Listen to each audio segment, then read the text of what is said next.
আম, যখন কলেজে পড়ি, বিএফ শাহিন কলেজে, তখন ওনাদের প্রথম মাইলসের অ্যালবাম বের হয়। তখন কিন্তু ওয়াকম্যান ছিল, বাসায় তো ডেক সেট স্টেরিও থাকতো, কিন্তু ওয়াকম্যানে গান শোনা যেত। তো আমরা ওয়াকম্যান নিয়ে, আমার স্কুল ব্যাগে, কলেজের ব্যাগে ওয়াকম্যান থাকতো, যে টিফিন টাইমে গান শুনতাম, ফ্রেন্ডসরা ওই কানে মানে ভাগ করে করে গান শুনতাম এরকম করে। তো যখন ক্যাসেটটা বের হলো, কে আগে ক্যাসেট কার কাছে আছে, এটা একটা কম্পিটিশন। দেখা যেত যে টিফিন টাইম হয়তো 20 মিনিটস, 30 মিনিটস বা 40 মিনিটস এরকম হেঁটে আসছি, কানে আমার ওয়াকম্যান, এবং আমি হেঁটে যাচ্ছি, হয়তো সুন্দর বাতাস হচ্ছে, মাইলসের গান বাজছে, শাফিন ভাইয়ের গান বাজছে, আর আমার কাছে মনে হচ্ছে আমি কোনো সিনেমার নায়িকা।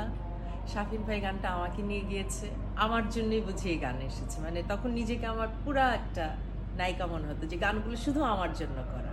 এটাই হচ্ছে মানে ভক্তের অনুভূতি।